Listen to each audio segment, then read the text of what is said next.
Assalam'alaikum everyone. My main topic is gender-based violence and I'm gonna focus on LGBTQ rights.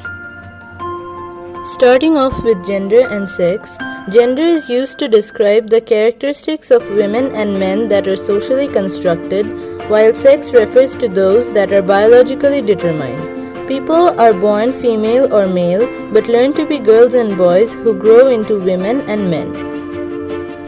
The best way to clear any confusion between gender and sex is that when a child is born, we usually ask, is it a boy or a girl? Here we want to know the sex determined at birth, but when we fix the colors blue for boys and pink for girls, we determine gender. Hard to remember? It's easy. Sex is biology and gender is identity. If you're clear about the basic concept of gender and sex, let's come down to the ambiguous terms genderism and sexism. Sexism is the unfair treatment of people because of their sex. It is basically a prejudice against women, but genderism is sexism's evil twin. It is a term for a disdain for femininity and it hurts men and women both. What I mean is, there are some traits which tend to appear more prominently in women but not all women, like empathy, generosity, balance and patience. And the same goes for men, like assertiveness and decisiveness. Suppose you, being a woman, teared up watching a very emotional scene from a movie. People around you would cringe, wouldn't they? But if a man does so, won't he be stigmatized showing up such feminine trait? That's why we all possess a unique personal cocktail of traditionally feminine and masculine gender traits, but in an ideal world we would call all of these human traits. The spectrum of gender and sex goes far beyond the binary dichotomy of male and female. There comes in LGBTQ+. This acronym stands for lesbian, gay, bisexual, transgender and queer. So as you can see, the plus adds a few more. LGBTQ plus QIAAP.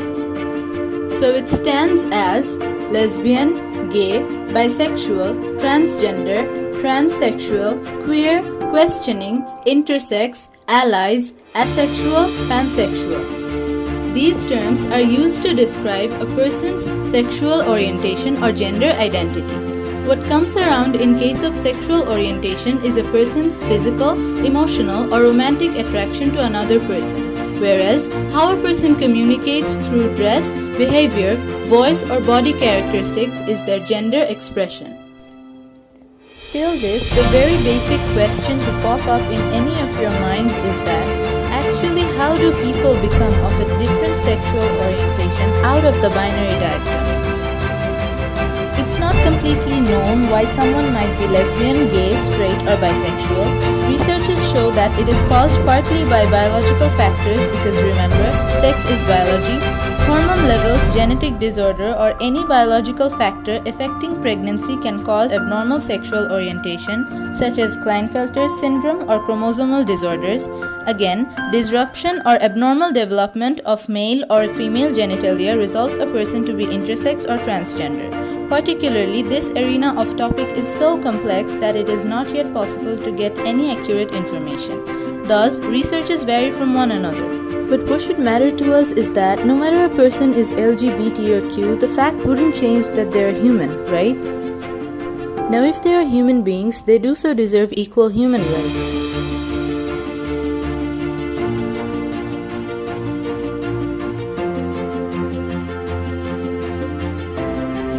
Apart from the basic human rights, LGBTQ people require some other rights such as same-sex marriage, civil unions, domestic partnerships, LGBT parenting, adoption, voting, employment, election, etc.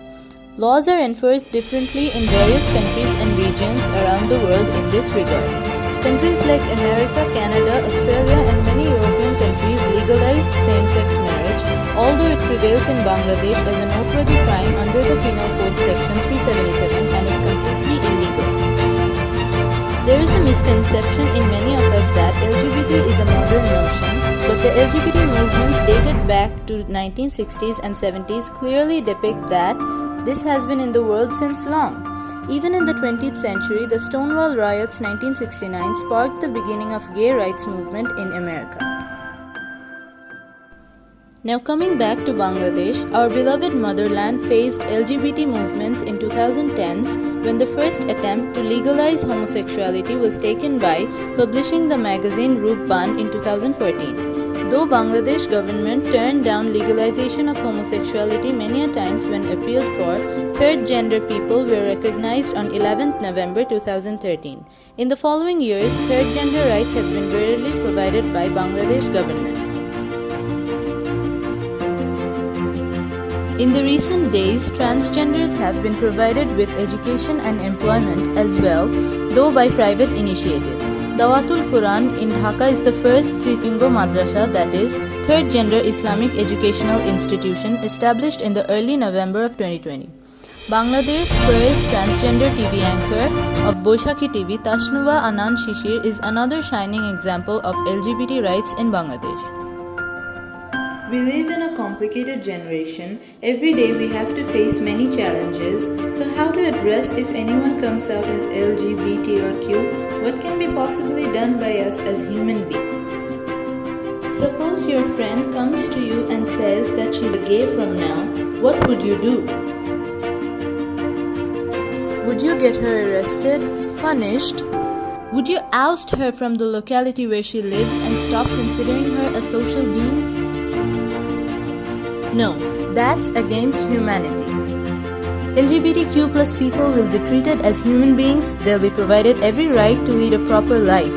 Thus, we must pledge to spread awareness to normalize LGBTQ situation, especially in our country, as good touch and bad touch is taught in the schools. Similarly, ideal behavior towards LGBTQ plus people should be taught among adolescents and adults as well. Parents and caring adults must be careful not to criticize if any child is L, G, B or T by birth.